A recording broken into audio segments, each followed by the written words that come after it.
Good morning in Taiwan and Japan, and good afternoon or evening, wherever you are.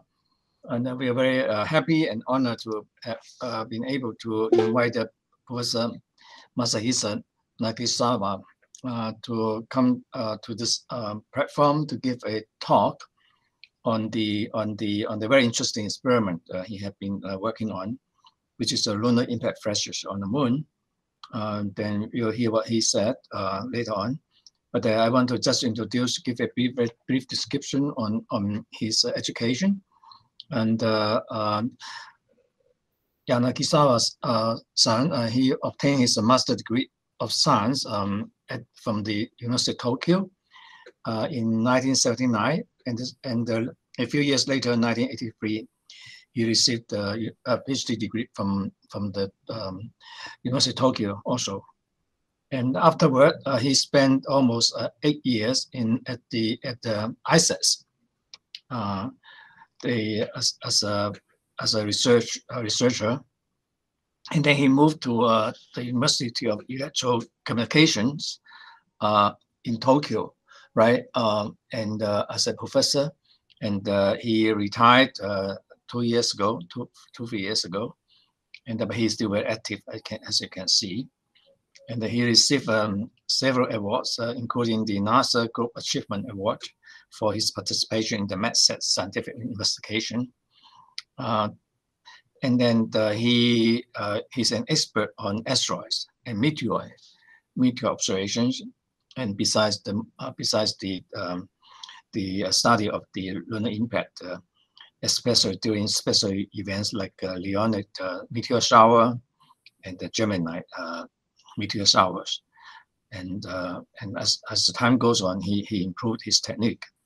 And he will describe that he will have a CubeSat experiment going to the moon, and to be launched on NASA's Space Launch System (SLS) on November 17. Hopefully, this time will be launched, because the flight had been postponed several times, and his mission, his CubeSat mission, will be going around the moon, and to have a chance to look at the lunar impact that the flashes at close-up distance. So we're looking forward to this very important, interesting experiment. Okay, so Yanagisawa-san, please, you can start your talk now. Thank you very much. Thank you, Ip Sensei. Thank you, Professor Ip. And thank you very much for giving me a chance of talking on lunar impact flashes. Today, I will talk a review of lunar science. Lunar impact flash observations. Okay, today I talk about first, I talk about the impact flash in laboratory experiment, then effort for detecting lunar impact flashes. Okay, this is an effort before the first confirmed detection of lunar impact flashes. And then we talk about the first confirmed lunar impact flashes in 1999. Next, we talk about the present situation of observation. Okay, the present situation of observation. First, I talk about NASA's observation. Then I talk briefly about the observations by European space agencies, European activities that include Neriota and MIDAS. And finally, I talk about the Asian activities and our activities. Then we talk about the future observation. First one is a space-based observation. The second is this is the observation I recommended for young people, observation by high-speed cameras. Finally, I will talk about the collaboration with lunar seismology, and then I summarize I summarize. Okay, the meteoroid hit the terrestrial atmosphere and appear as meteors. They must also hit the ARS lunar surface directly. On the other hand, laboratory impact experiments have shown impact flashes. Impact flashes are very common in laboratory impact experiment. Then the meteoroid lunar impact must generate lunar impact flashes.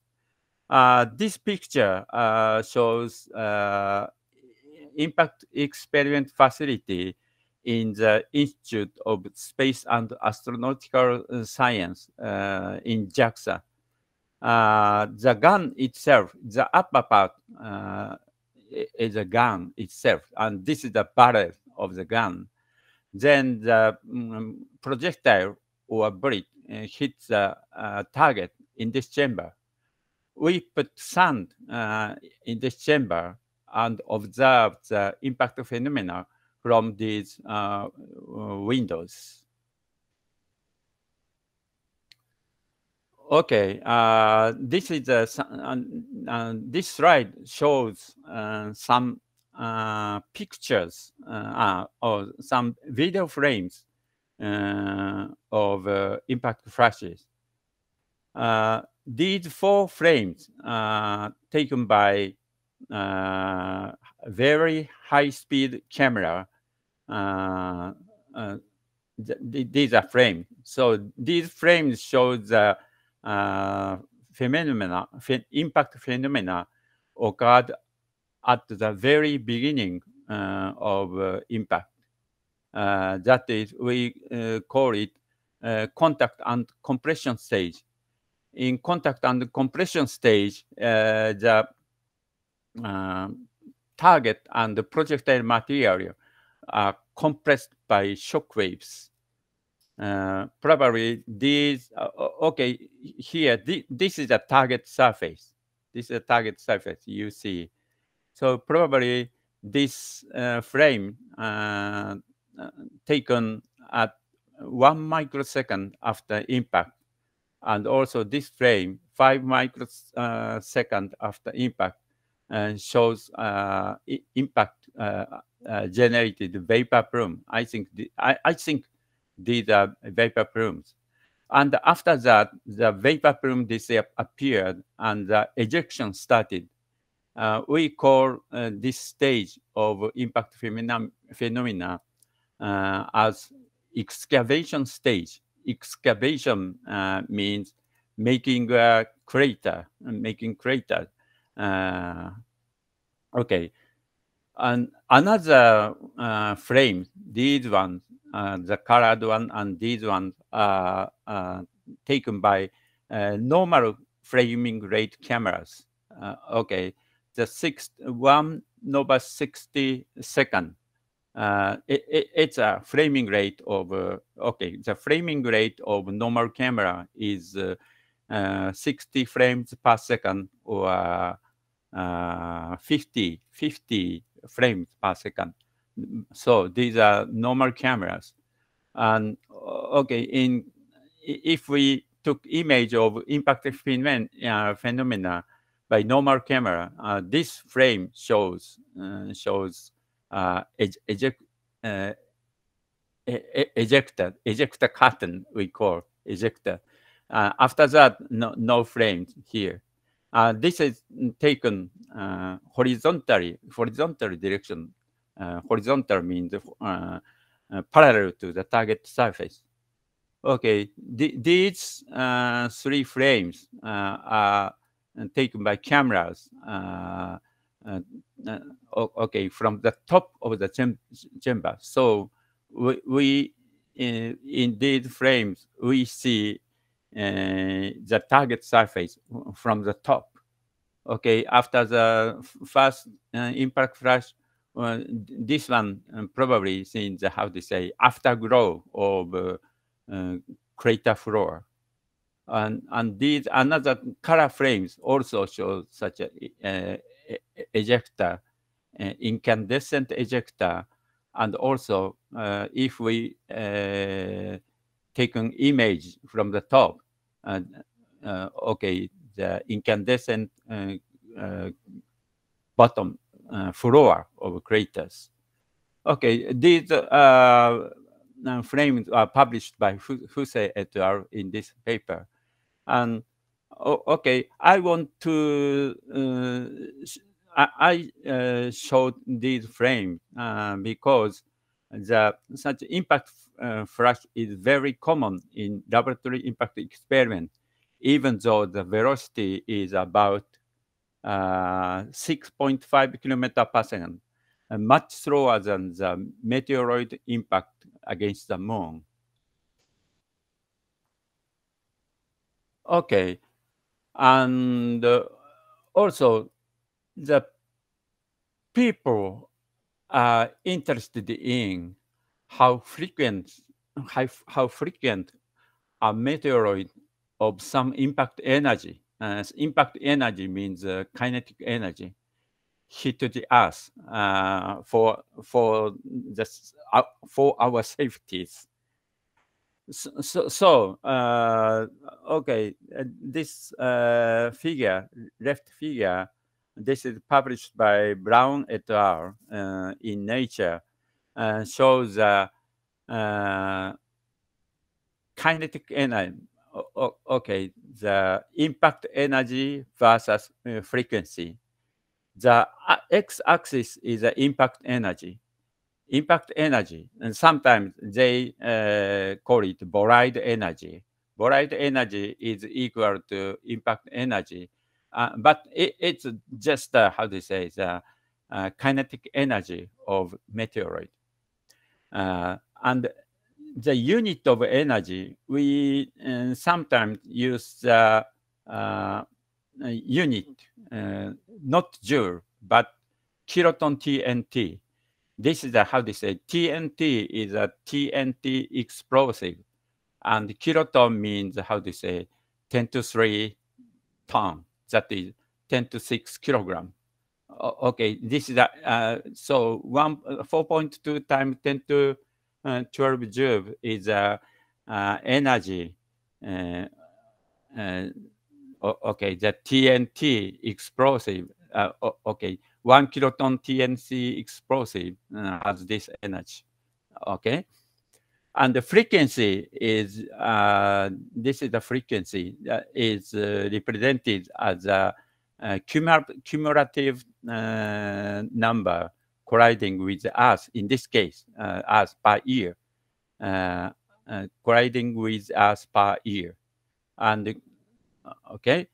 So the okay, for how do you see this diagram is, for example, the impact energy, for example, 10 kiloton TNT equivalent impact energy occurs about once in a year on the Earth, once in a year on the Earth. Okay, the impact of more than 10 kiloton TNT TNT equivalent occurs once in a year.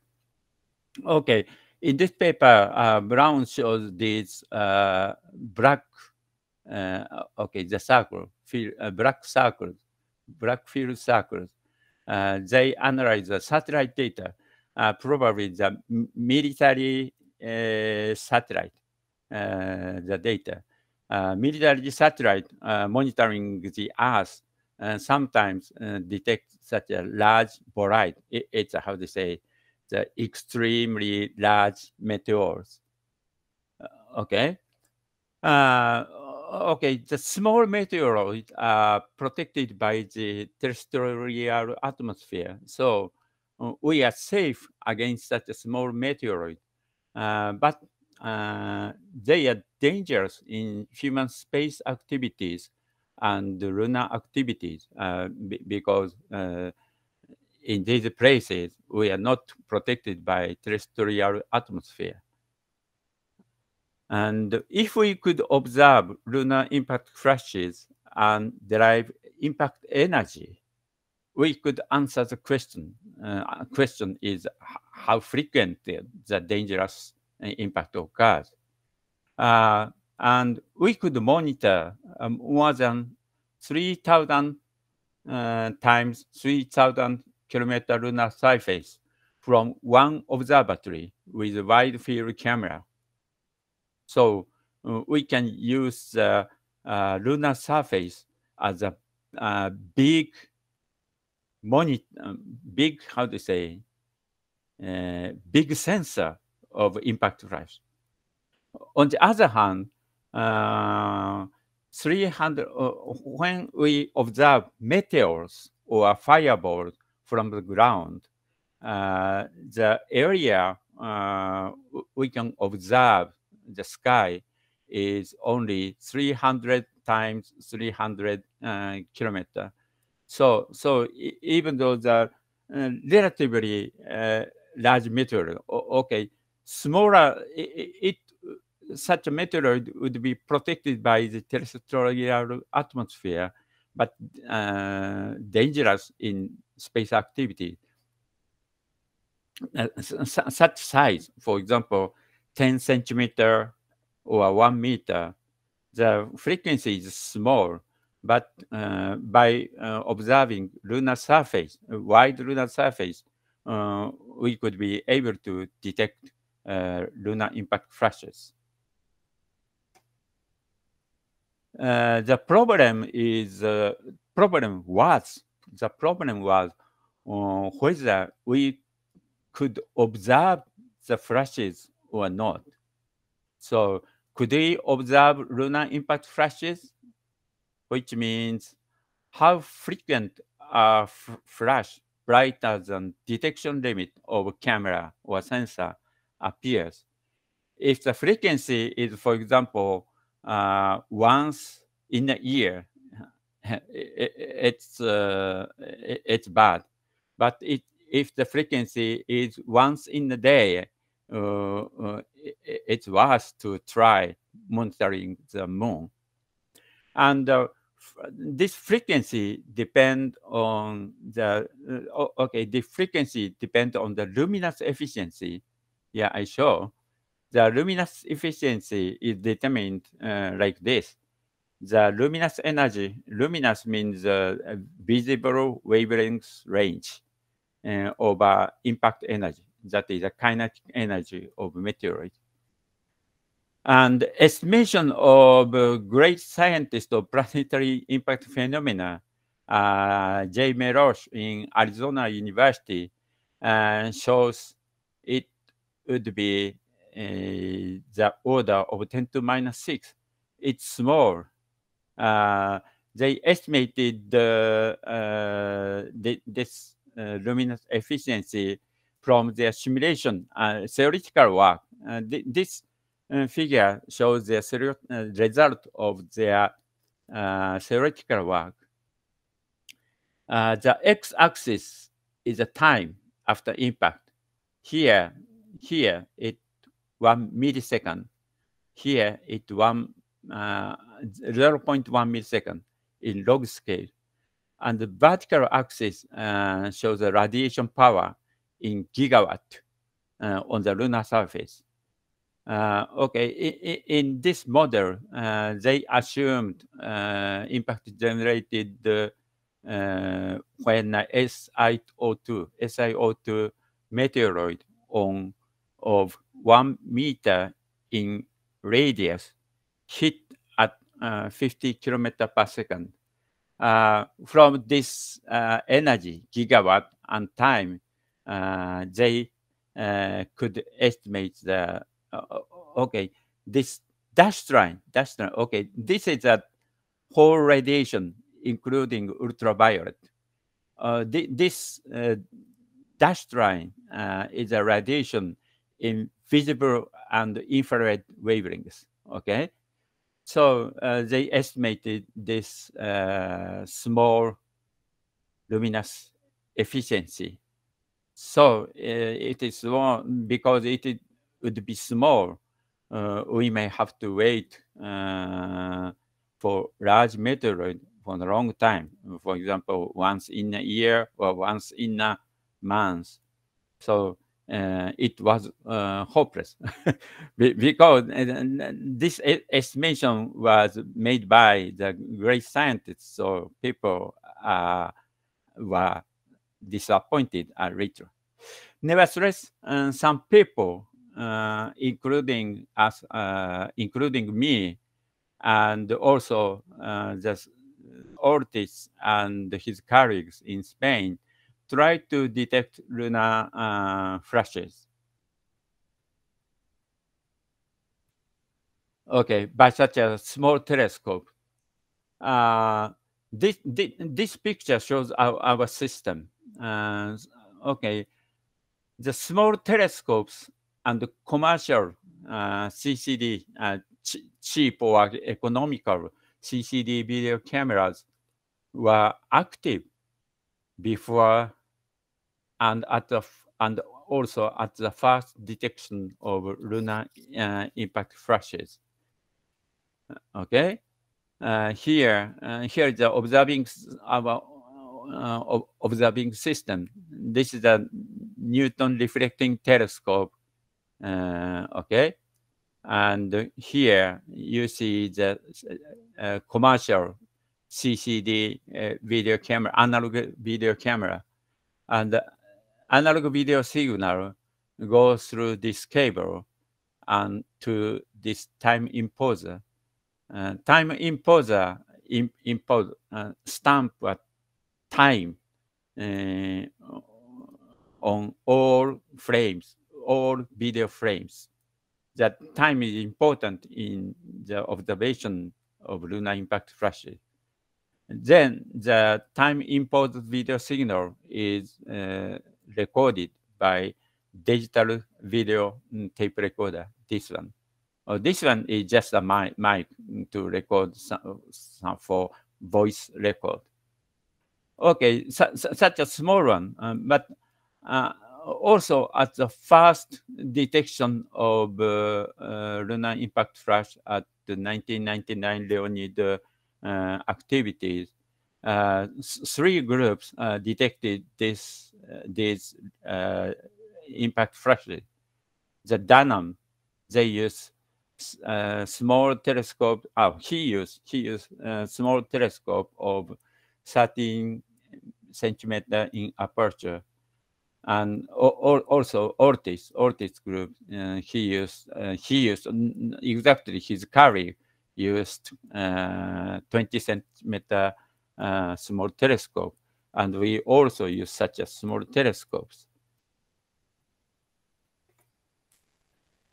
Okay, and finally, we detected the lunar impact flashes. Okay, this figure, or this picture is how to say superimposed frames. Okay, the frames with flash are added, 5 frames, because we detected 5 frames, 5 flashes, A dash, B dash, C dash, D dash, E dash. These frames, each of these, just 1 frame of exposure time of 1/6 seconds.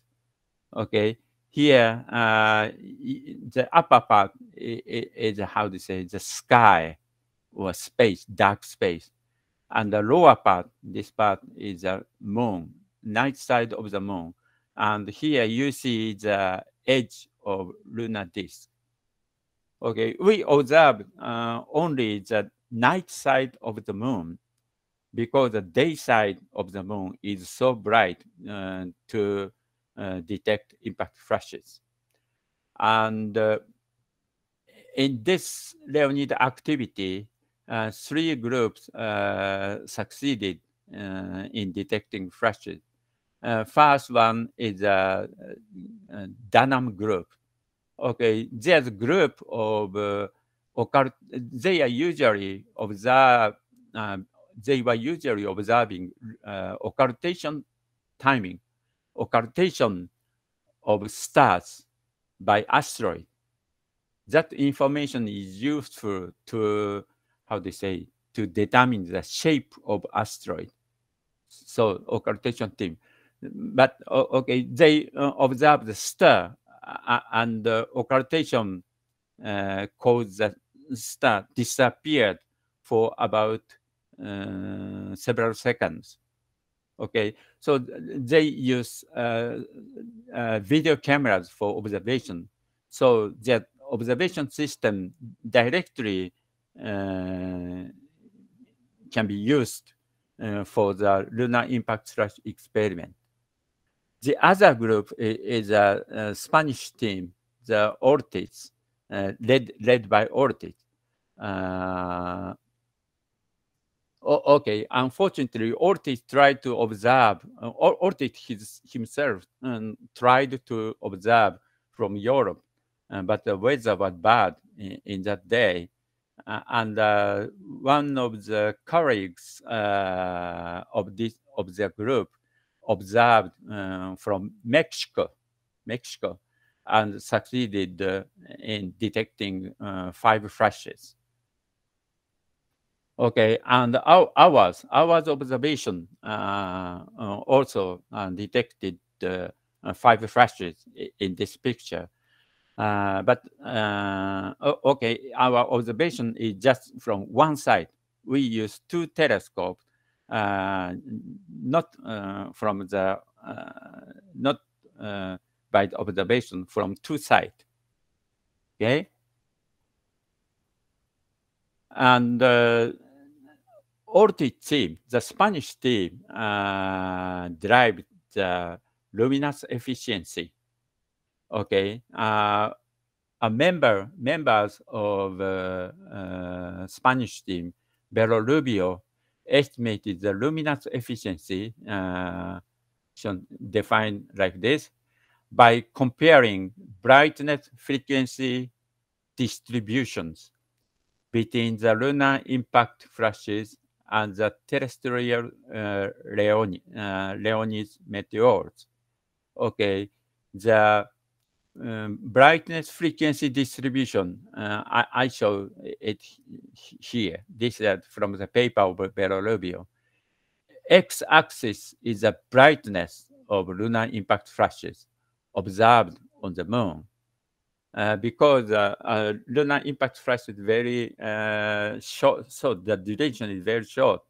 They show it in the unit of joule per Higgs-meter, joule per square meter, joule per square meter on the Earth. This is the brightness of the flashes. And the vertical axis is a cumulative number. Probably the dark flashes would be, the number must be large, and dark flashes must be, the number must be small. So these smooth lines is a calculation according to the model and based on the counting of terrestrial meteors. Okay, and this plot is the brightness frequency distributions on lunar impact flashes. Okay, so the vertical y-axis is a cumulative number. So they observed, Spanish team observed 5 flashes. So this cumulative flashes increase from just 1, 2, 3, 4, 5. And okay, and this model brightness frequency distribution, the smooth curve, depend on the luminous efficiency. So this curve for the luminous efficiency of 5 times 10 to minus 3, and this curve for the luminous efficiency of 5 times 10 to minus 4. They claim that the 2 times 10 to minus 3 is best. because for dark flashes, they would have missed many flashes. Anyway, in such a way, they derived luminous efficiencies. Okay, now I proceed to the present situation of lunar impact flash observations. First, I will talk about NASA's observation. In NASA's Marshall Space Flight Center, there is a meteoroid environment office. That office is working on the, how do you say, the meteoroid environment for the safety of space activities. So, okay, this is the telescopes. They put such kind of telescope in 3 stations in United States. And the system, okay, it's automatic observation system. So during night, and especially in the after midnight, the telescope system operate automatically. So they could go home for sleeping.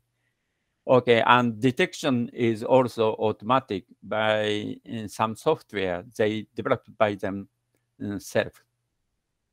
And okay, as I said, they put 3 stations in United States. So the simultaneous detection at multiple stations can distinguish lunar flashes from the glint of artificial satellite.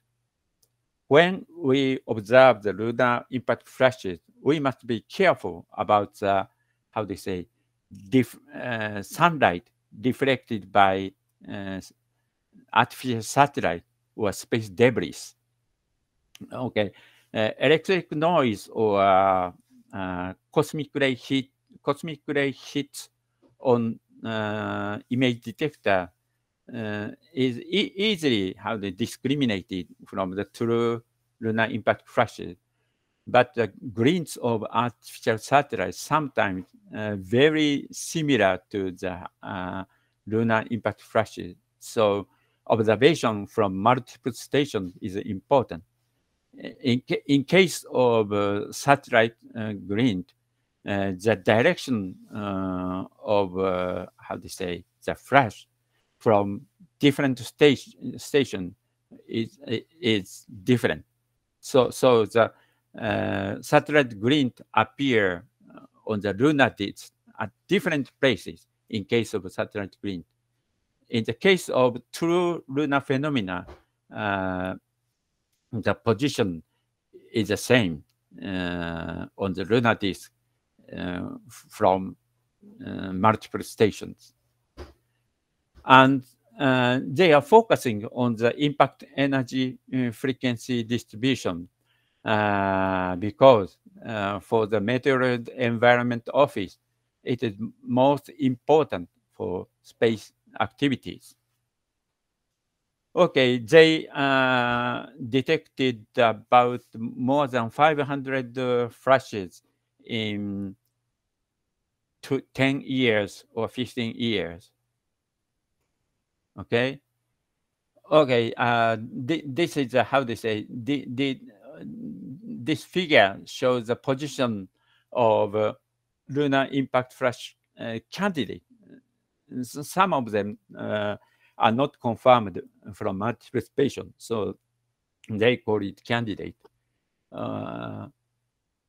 Okay, because they have such a many data, they can they could derive again the luminous efficiency, and they applied the procedure in Belorubio, Spanish team, to their observation. They applied it to many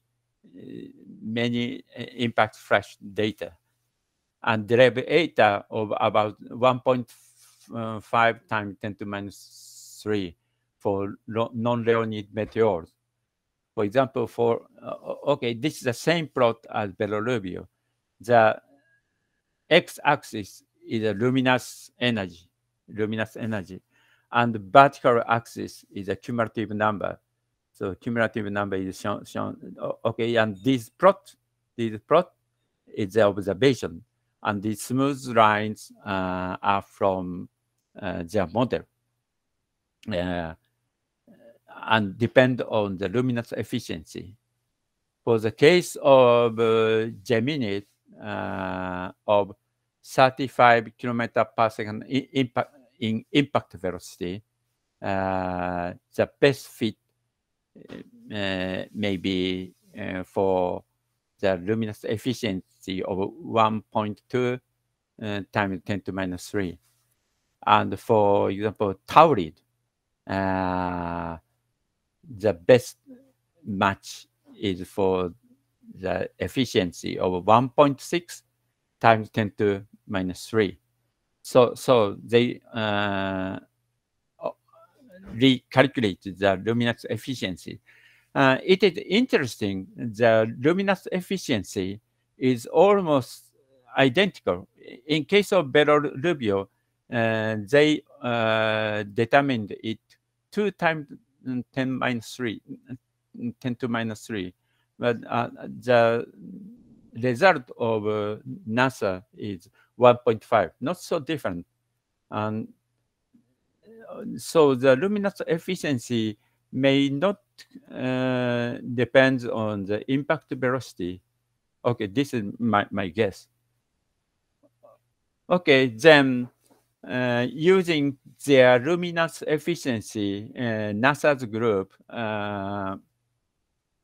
derived the energy frequency distribution and extend the previous work by Peter Brown of satellite data of terrestrial bright to the small sizes. Okay, the x-axis is again the impact energy in unit kiloton TNT unit, and the vertical axis is a cumulative number colliding with the Earth per year. They claimed that the lunar impact flash data did green squares, and these crosses are from sponge team result. Okay, these data are almost concordant with the result from boride, terrestrial boride data. Okay, they are also found a crater associated with a lunar impact flash. This is a lunar impact flash they observed, and this is a new crater found by Lunar Reconnaissance Orbiter. And Lunar Reconnaissance Orbiter are taking pictures, images of lunar surface continuously. And okay, this upper panel shows the image before the lunar impact, before the flash. The lower panel shows the same area after the flash. People can clearly see the new formed crater. Okay, they want 3 craters here, and no craters here. But here, they found the newly formed crater. The diameter of the crater is about 18 meter. Okay, because the NASA's team now has a luminous efficiency, so from the brightness of this flash, they could calculate the impact energy. once they got the impact energy, they can estimate the crater size by using some formulas. And the crater diameter expected from the brightness of lunar impact flash is 12 meter. Okay, it's between 12 meter and 20 meter. So the actual size is 18 meter. So the comparison of impact energies derived from the crater size and the flash brightness shows that the luminous efficiency that NASA's team used is roughly correct. Okay, next, this is a result. This is a situation of European activities. Oh, okay. Okay, the first in Europe, the Spanish team was very active. But now they started another project called Neriota.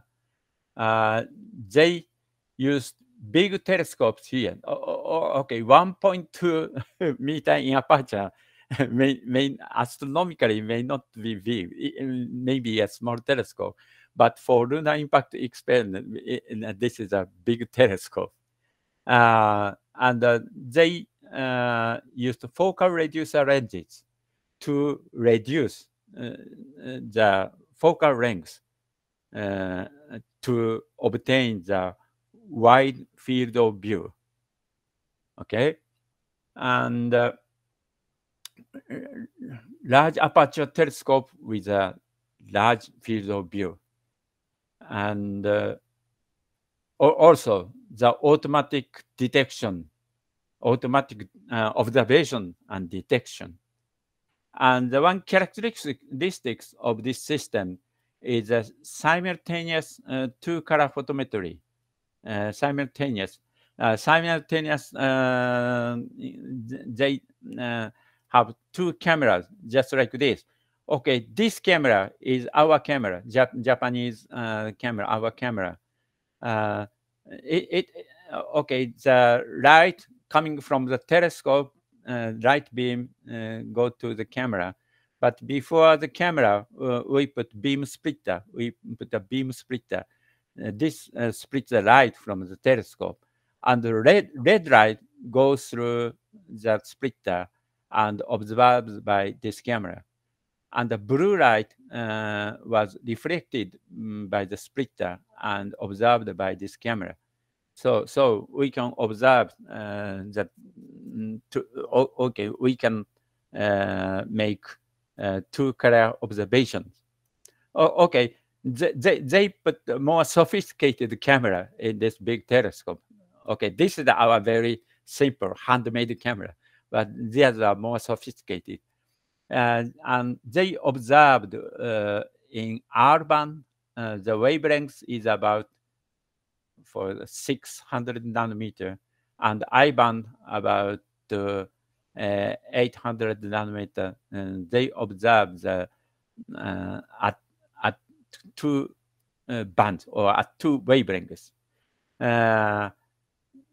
Once we observe the we make two simultaneous observations at two bands, and assuming a single black body radiation, for example, 5,722 Kelvin. Okay, black body radiation, we can drive the black body temperature. Okay. And they drive such a black body temperatures and made a histogram like this.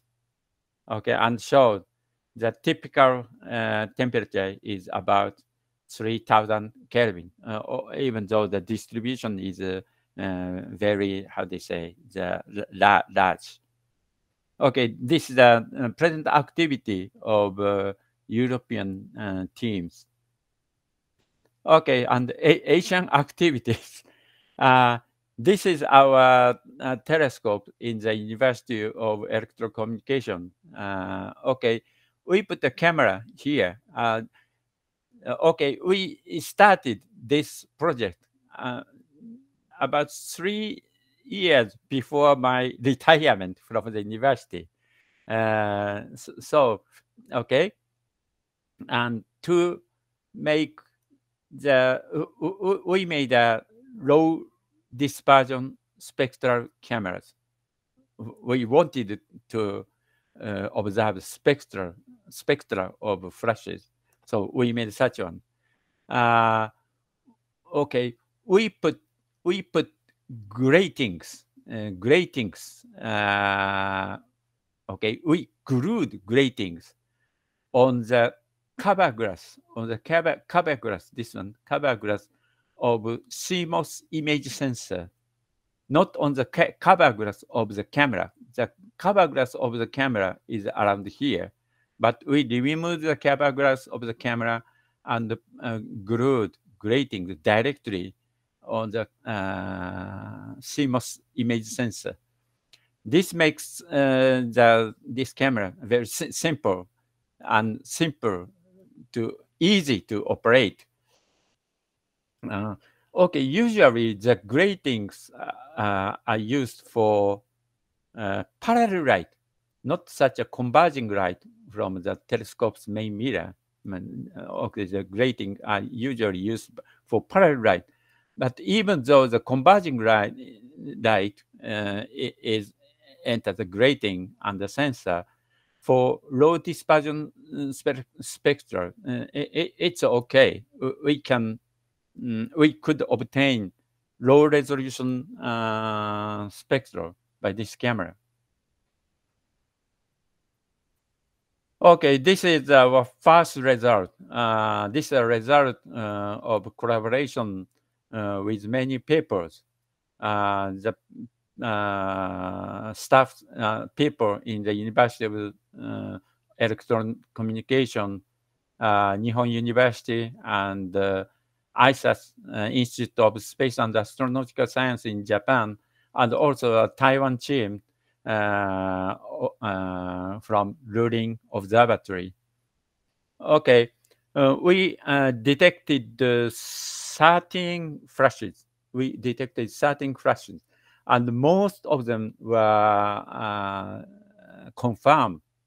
Also, okay, in Japan, and also in the Lunar Observatory's video tapes.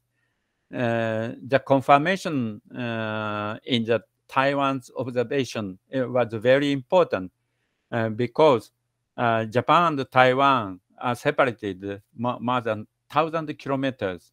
So any satellite glint, any reflected sunlight by satellite could be discarded. So we could confirm these spectra is a spectrum of true lunar flashes. Okay, the x-axis is wavelength, and y-axis is a spectral flux in this unit. And this red polygonal line is observed flashes. So we can see that the lunar impact flash is red. We tried to fit a single black body spectra to our observation, but we found that the single black body spectra does not fit the observation very well for the first frames, that is at the beginning of flashes. In the afterglows, second frame, third frame, the single black bodies model fit the observation very well. But for the first flash, like these are the spectra of first flashes, it is difficult to fit the single black body spectrum. There is an excess in the wavelength range of about 400 meter and 600 meter. So blue-green region of the spectrum, the excess. So, okay. So the excess may be radiated from vapor plumes at the very beginning of an impacting flash. The others may be radiated from hot ejector. So the spectra of first frame is a composition, could be the composition of radiation from vapor plume and also the radiation, thermal radiation from the hot ejector. Okay, now I will move to the future observation. First is the space observation. This space, okay. This camera, the central picture, this is a camera. Here is the aperture, now covered, but here is the aperture. We call the camera Delphinus. The abbreviation of Delphinus is shown here. The principal investigator of this camera is Professor Abe in Nihon University here. And here, the Fuse, he is very active. He is making very active on this, the design and management of this camera. And this camera will be launched soon, probably, I hope, 19th this month.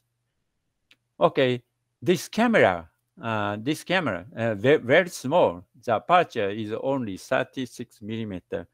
It is special because the camera is connected to FPGA, kind of logic circuit. This FPGA logic circuit analyze very fast, analyze the image data very fast, and detects automatically, and only the, how they say, the image with the flash is downloaded to the Earth. This camera is mounted here to okay, these two cameras, and also here in this image picture here, very small satellite. Okay, you know the space observation is very good for astronomical observation. Okay, the second future observation, I will talk about the observation by high-speed cameras. As I said, the impact phenomena is divided in two stages. One is a contact and compression stage, very beginning.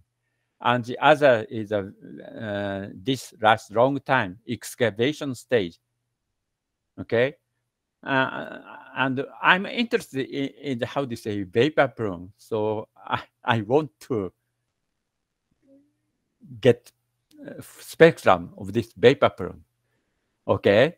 But the time resolution of the present observation using commercial camera is about 1/6 second. Very long compared to the expected duration of vapor plume radiation of 1 millisecond. So, to confirm the existence of vapor plume radiation and to study the physical properties of the plume, the higher time resolution is desired. So this is a system we proposed for such a high-speed observation. Two telescopes. It has two telescopes. Large telescopes attached by a high-speed camera, and a small telescope attached by the normal camera.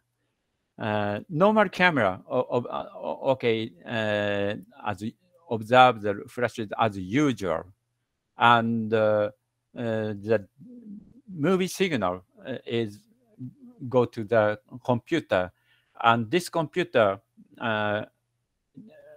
search image in real time. So once the flash was detected, the signal, trigger signal is sent to the high-speed camera, and the high-speed camera recorded several images. For example, 100 images or 1,000 images. And now the present high-speed cameras have a pre-trigger function. Pre-trigger function. Pre-trigger function enables recording frames before the trigger signal. So we can record the before the flash and after the flash the image. Okay, this just how they say demonstrate a picture, the big telescope and small telescope wide field. This is a telescope at Nihon University. And okay, the final future observation is a collaboration with lunar seismologists. Now we don't know exactly how the moon was formed. Okay, giant impact model is very famous as the origin of the moon, but we still don't know how the moon was born. To study the origin of the moon, the impact, the study of interior of the moon is very important, whether it is homogeneous or not homogeneous, or So in such a study, the lunar seismology is very important. But the lunar seismology, only the seismometers, only with seismometers, is not efficient. For example, we need at least 4 seismic stations to determine the occurrence time and the location of a seismic source. So we must put at least 4 seismic stations. On the other hand, if we can observe lunar impact flashes, just a single observation as usual. As usual means just a small telescope and commercial video camera offers the time and the location of meteoroid impact. The meteoroid, that is a seismic source. So this information, the time and the location, is very useful in analyzing lunar seismic data to study the lunar interior and origin of the moon. Okay? And summary. After the first confirmed detections of lunar impact flashes at the 1999 lunar Leonid activity, lunar impact flashes are now regarded as common phenomena, very common. Impact energy frequency distribution of gram to kilogram size meteoroids was derived from systematic observations of lunar impact flashes. The observation was mainly done by NASA's people. And the luminous efficiency, derived for Leonids of 72 km per second in impact velocity, Geminids, Lyrids, and Taurids was used in the derivation of the energy frequency distribution by NASA. Okay, and in Europe, 2 color observations and low dispersion spectral observation in Japan shows a temperature of roughly 3,000 Kelvin. Okay, but at the beginning of a flash, temperature could be higher than 3,000 Kelvin, and or non-black body radiation, that means line spectrum, may be important. And high speed for future observation, high speed photometry or spectrometry would help understanding the high velocity impact phenomena. And observation, just as usual, offers a time and location of a meteoroid impact that is seismic source. This information is very useful in analyzing lunar seismic data to study the lunar interior. Thank you very much. Yeah, thank you so much, Nagakisawa-san. It was a very interesting talk, very detailed, very systematic, and it's very impressive to see how you have spent long years in doing this since 1999, and it makes such more than 20 years. makes a lot of contributions, and yeah, you talk about this seismic detection.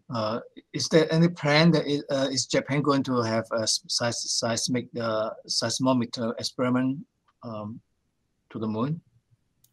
Oh, I think it's yes, not official yet, but people of lunar seismology, okay, they made very good seismometers. High sensitivity and wide, frequency range.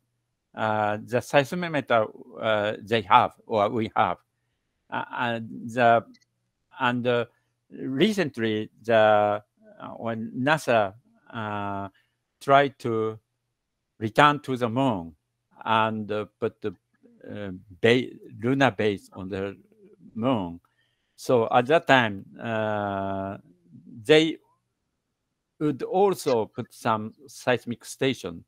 And also in Japan, some people are trying to put their good seismometers on the moon. Okay? Oh, yeah, thank you. And I see some questions. First, I saw Lin Qihong raise the hand first. Qihong, you have questions? Okay, yeah. So good morning, Professor. So I have several questions. The first one is we know that some gas ice or water ice are relatively viscoelastic material relative to material such as sand or gravel, and this material seems to be often to store under the lunar sand.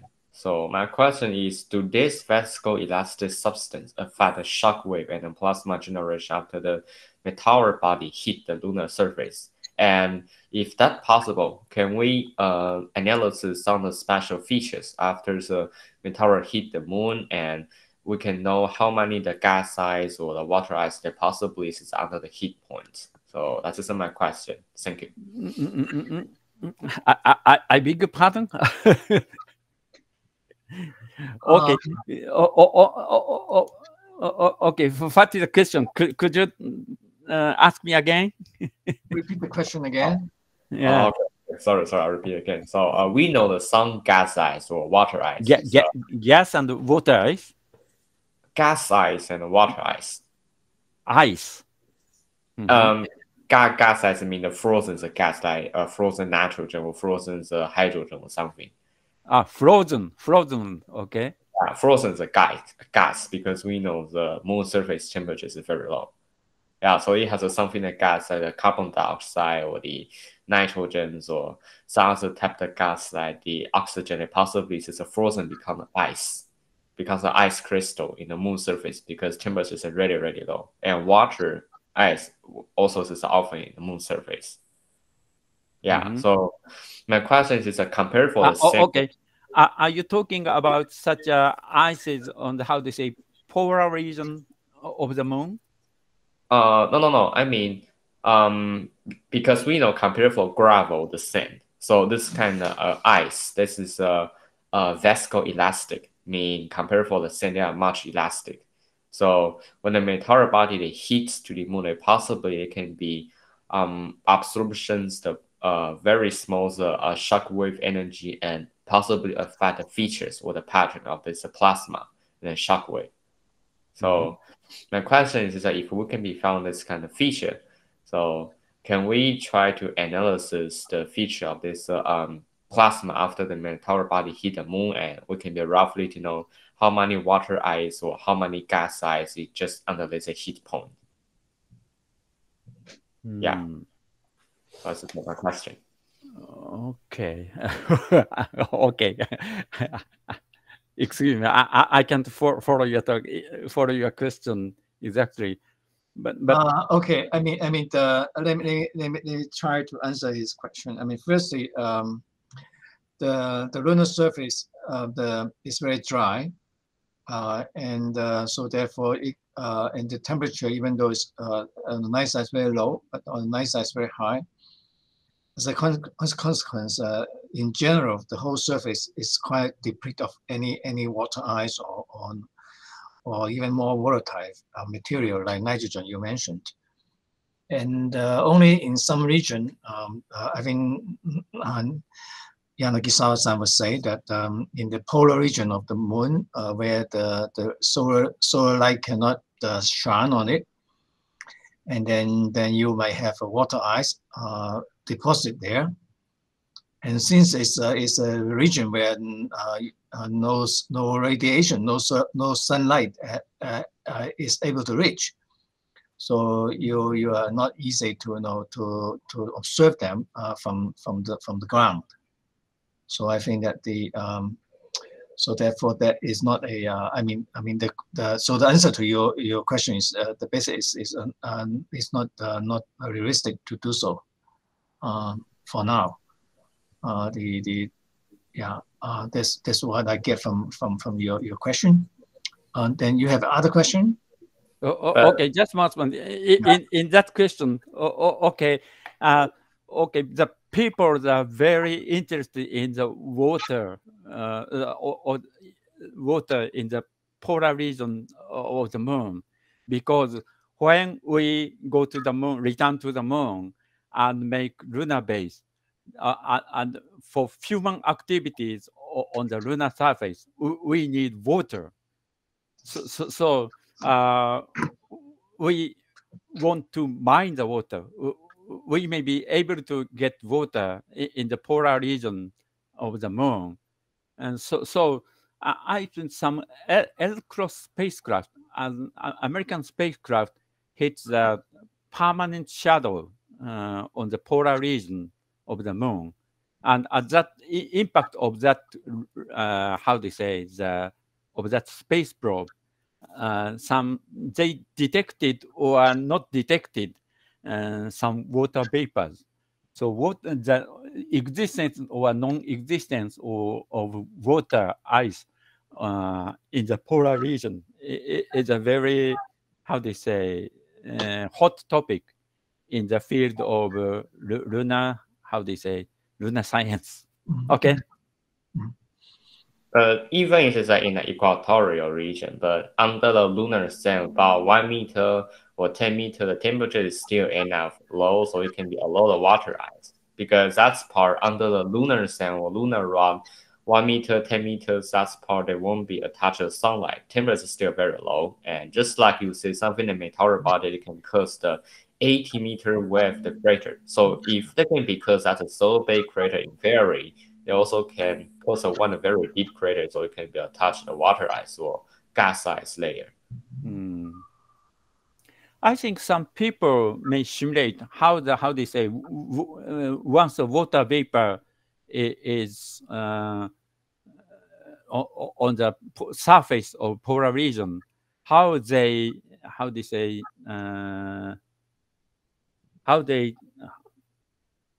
disperse in the interior by diffusion, how they move to the deeper part of the lunar surface by diffusion. So some people said there must be a water frost or water ice in the deep for 10 meter or 20 meter under the polar region. But some people probably don't think so. Okay, I think that okay? I think let's go to other questions. I think that there was a remark or a question by Onodera Kaisuke. Can you speak up?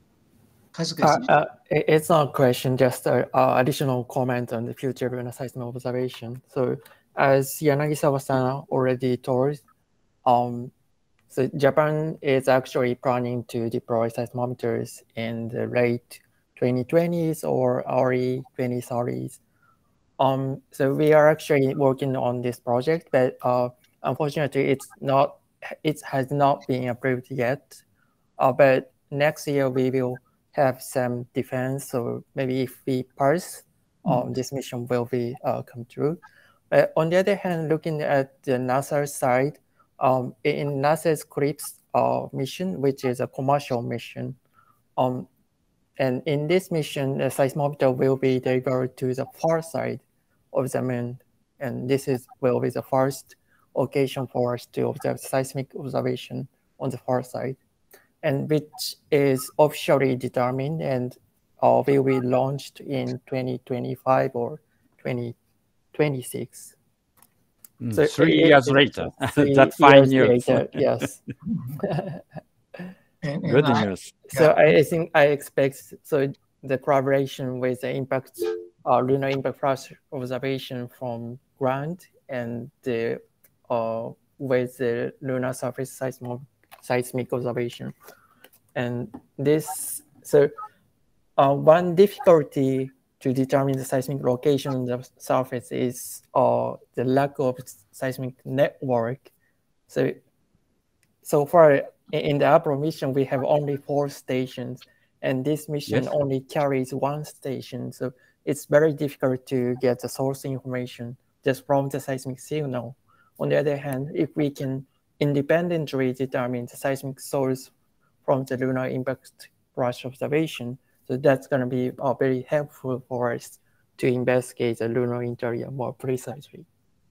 Yeah, but if you put it, if the seismometer is put on the far side, then you need to have a space-based camera to help you. Sorry, could you repeat that? It's on a seismometer experiment on channel 6 or channel 7, but you might know more about that. Yeah, I heard that, but so far the information is not officially in public. So I know they will carry seismometer, but I don't know more than that. Yeah, if you know Kawamoto-san, you could ask him. Yeah, I'm working with him. Yeah, right. And then I saw a question from Liao Yin. Tracy, can you speak up? Yeah, just I'm wondering, is there a preference of the location of lunar impact flashes? For example, more lunar impact flashes can be observed maybe at the Mare region, or that's not really the fact. Okay,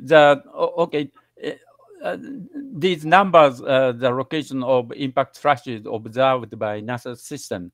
Okay, this part, the central part, they're missing because very difficult to observe the flashes in this region. For example, in the waxing moon or waning moon, just half of the moon is very bright. Because of that brightness, the area close to the lunar terminator, it is difficult to observe. And so this region is a area of difficulty in observation.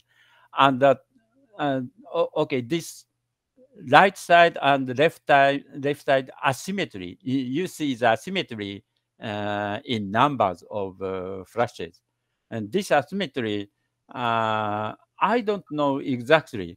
First, they think the moon is moving to this direction in the solar system, to the left side in solar system.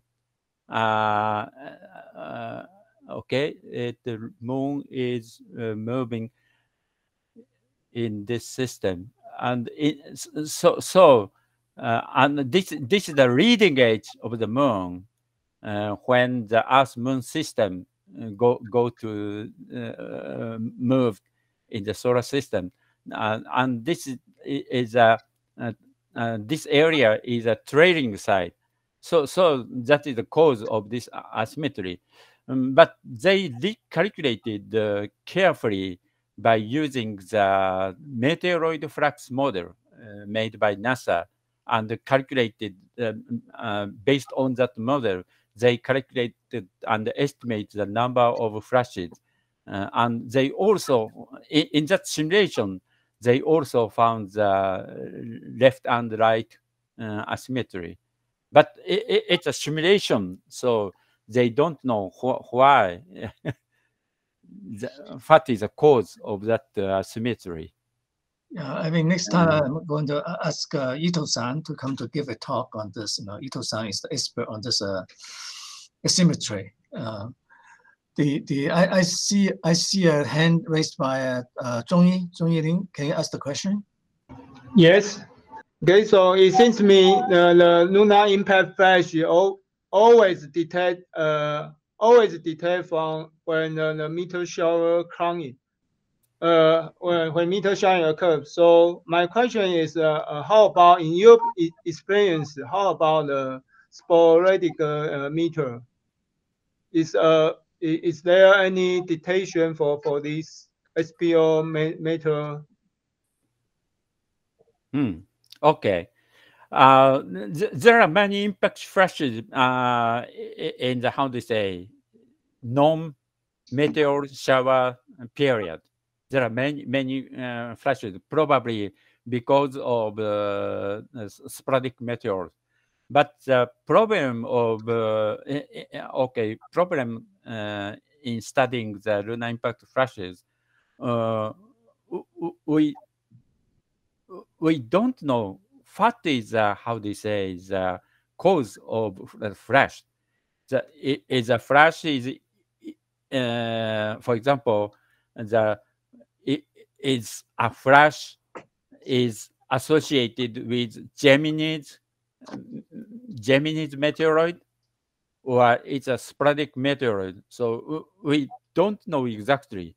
So NASA people made some definition. For example, the flashes occurred plus minus 3 days after the peak of Gemini activity. The flashes must be associated with Gemini. And if the flash occurred, the flash is occurred outside of the plus minus 3 days, it's a sporadic. So it is very difficult to distinguish. For each flash, that is a flash is associated with meteor showers or just sporadic. We cannot distinguish exactly. Yeah. Okay. Is that okay? Right. I think it's clear enough. Of course, we can always try to look at the moon far away from meteor shower. Then you can be sure, there's no question that those are caused by sporadic meteors. Yeah. Dr. Lin, who just asked you the question, he is setting up a system to observe the lunar impact flashes in Taiwan on Lunar. So when he's moving ahead, maybe next year we will try to invite you to come over to have a meeting or workshop, in case you can travel to Taiwan without any trouble. Right. So I think this has taken so long because there is a very detailed report by Yanagisawa-san, and also that there are many questions to him.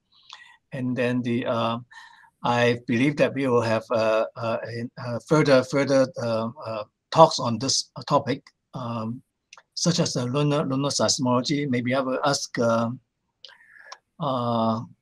Onodera Kaizuki-san to talk about the experiment also, if he is happy to accept the invitation. And meanwhile, you know, we should finish this session. And I want to thank Yanagisawa-san again for giving us such a detailed presentation, and to thank the audience to participate in this discussion. And then thank you so much. Yeah. Thank you very much. Very soon. Yeah. Thank you. Thank you. Thank you. Bye. Thank you.